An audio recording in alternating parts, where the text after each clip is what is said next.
Hi, I'm Daniel Suvic, and this is the Configuration Management Plan Review for Group UG10.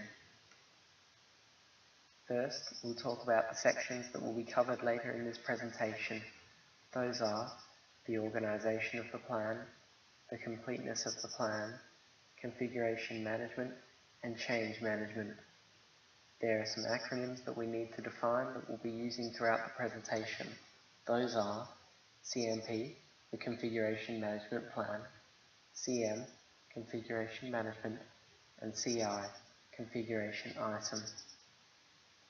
First, we'll talk about the organisation of the plan. The CMP was not laid out in an ideal manner. There are places, for instance, where terms are used before they are properly defined. This could lead to some confusion in anyone reading the plan. Also, the intended readership of documents is not defined in the CMP, which could lead to issues such as people reading documents that are not necessary, people failing to read documents that are necessary, or people reading documents that they are unauthorized to read.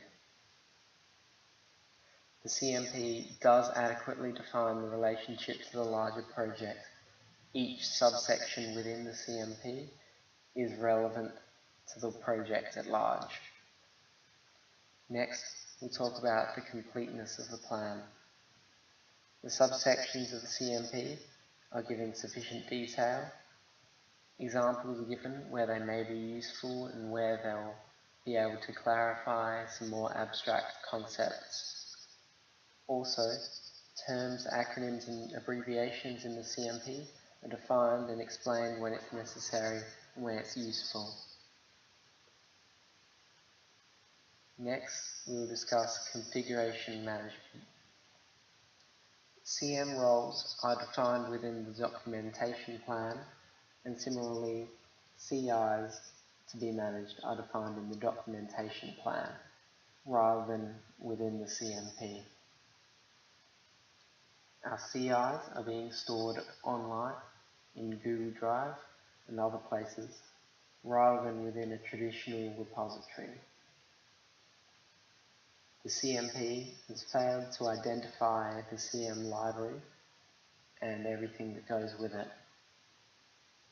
The CMP does not contain any security and disaster recovery plans. However, these sorts of plans are found within the risk management plan.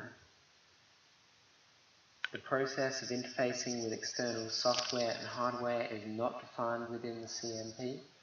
However, this is implied throughout the SPMP, where the external software and hardware is the Legos brick. Some CM tools are defined, however more detail could be added on. For example, there are many tools that we would be using that have not been mentioned within the CMP.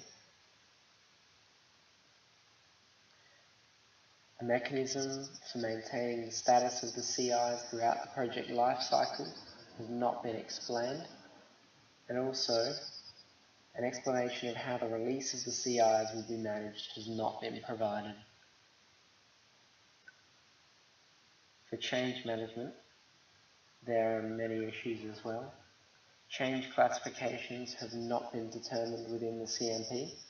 We have classifications of risks within the risk management plan, but we do not have a similar system for changes within the CMP.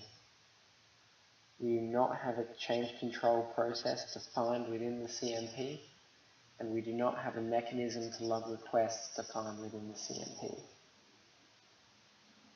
Measurements used to determine the status of CM activities has not been strictly defined. Some guidelines have been offered.